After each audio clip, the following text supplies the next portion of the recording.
Today, I want to tell you about an extraordinary young woman. Her name is Celine Ertan. Celine grew up in Turkey. She is a high school student. She is also a suicide survivor. 3 years ago, Celine applied to the top STEM school in Turkey. This was her chance to dive into the world of physics, robotics, the research lab. This was her chance to understand how the universe works. When she arrived, she discovered that her learning would come only from textbooks. Her physics teacher fell asleep at his desk every day. The students sat at their desks memorizing complicated equations. No one had any idea what these equations were for. Day after day, Celine sat in a cramped classroom memorizing. It was cold in this part of Turkey. The temperatures plummeted to -10 degrees Celsius. The heating system rarely worked. The hot water went out for 10 days at a time. The icy water was so cold it was almost impossible to bathe. Meanwhile, during the summer months, when the temperatures soared, the air conditioning almost never worked. But never once were these students in this top STEM school given the opportunity to create a solution to their most pressing challenges. And Celine was dying to create. She grew increasingly depressed. Finally, she went out and she bought an enormous bottle of vodka. She had never drunk alcohol before. She went back to her dorm room and she drank it all. Her lungs filled with fluid. Her body shut down. She went into a coma. Celine was 14 years old and she almost didn't wake up, which is what she wanted. But Celine did wake up, and then everyone in her school knew that she had attempted suicide, and no one would speak to her. That's when Celine realized she either had to create or she would die. Her life depended on it. She began to ask herself, what lights me up? What problems do I want to solve? By the time I met Celine, she was in San Francisco at an entrepreneurship camp for high school students, solving some of the world's most pressing problems. She was creating a prototype for a safe navigation system for bikers. She was also adapting this system for the blind. She had created drones with the Turkish government to bring aid to people during natural disasters. She had built 6 3D printers for her school. She had worked with the UN to create a highly efficient solar power system for her school. Today, her school has hot water 24 hours a day. The heating works beautifully. The air conditioning is fully functioning. Right now, Celine is building a nuclear plasma reactor. Before Celine began innovating, she was sitting at a desk. 1.3 billion students worldwide are sitting at desks right now. Suicide is the second leading cause of death in this age group. In the US alone, 1 million children attempt to take their lives every year. We know that schools are killing creativity. We know that our education system is outdated. We know that teachers don't have the power to teach the way they want to. And we know that our kids are cracking under this system. Our kids are stressed, they're depressed, they're listless, and they're anxious. But the question is not, what's wrong with our kids? The question is, how can we catalyze our greatest resource to solve our world's most pressing challenges? As the founder and CEO of a high-level worldwide mentoring organization, I ask myself this question every day. Many of the students that we serve are high-achieving students, some of the brightest of the next generation. They are pouring their time and their energy into earning perfect grades, the highest SAT scores, the right extracurriculars, so they can get into the right universities. But when we move these students out from behind their desks and we trade the focus on memorization for a real-world project of their choosing, again and again, these students, hundreds of them, prove themselves to be innovators, entrepreneurs, change makers. Consider Jordan. Jordan was an 8th grade student from China with a passion for music, who often wore long sleeves to hide where he had been cutting himself. 3 years ago, Jordan texted me at 11 o'clock one night with the profound sense that something was wrong with him.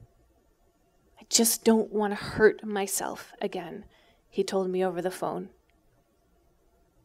That night, and every time we met after that, rather than tell him that he shouldn't hurt himself, I decided to hold up his vision for him.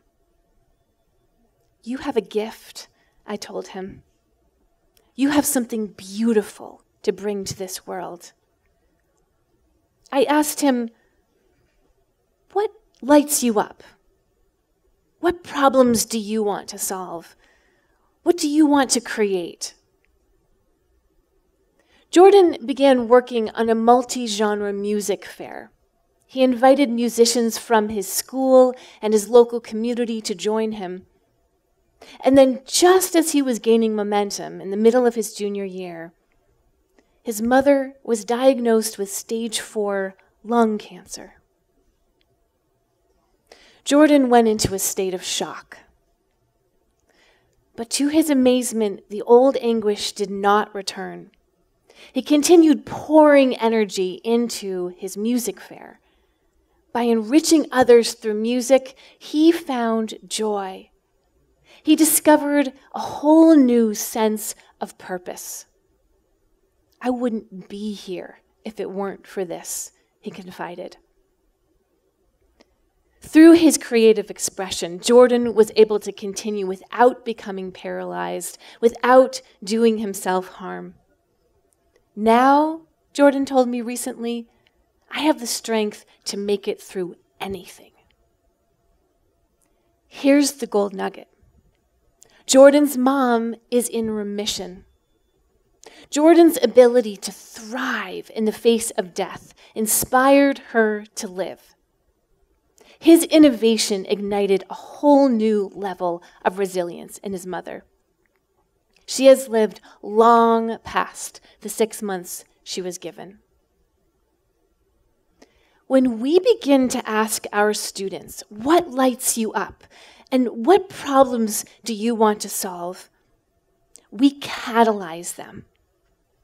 These questions make a profound difference to them and to the world around them.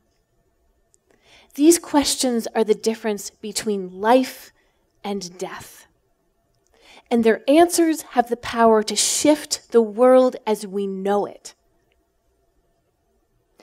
Our children become empowered to solve our planet's most pressing problems. We are 40 years away from reaching a population of 10 billion people on this planet. How are we going to feed everyone? We are 40 years from reaching 143 million refugees fleeing their homes because of famine, flooding, and drought.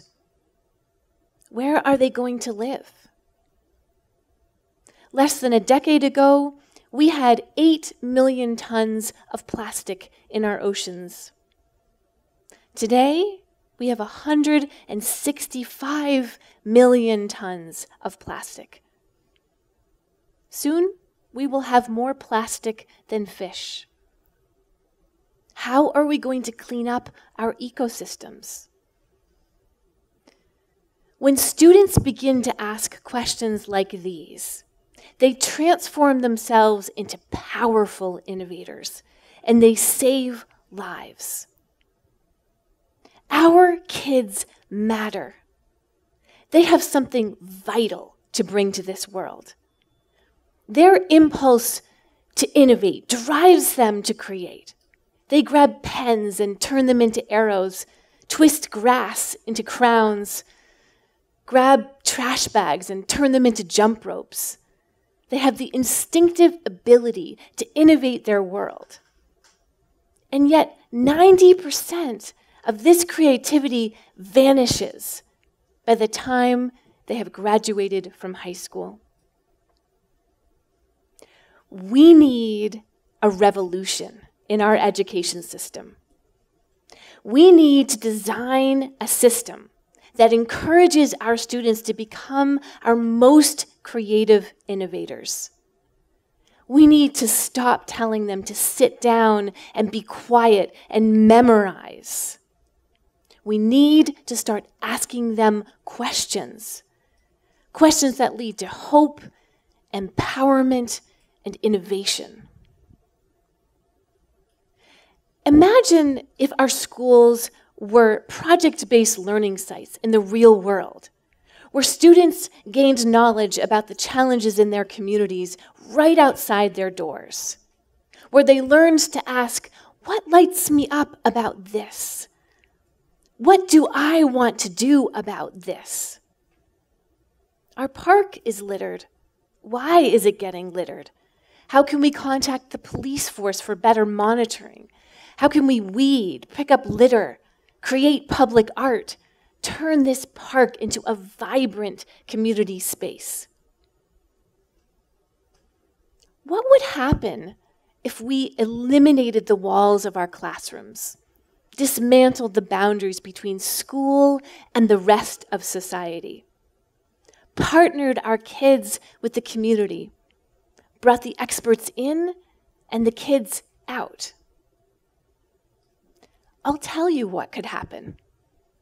There's a school in Dearborn, Michigan, that's housed in a museum.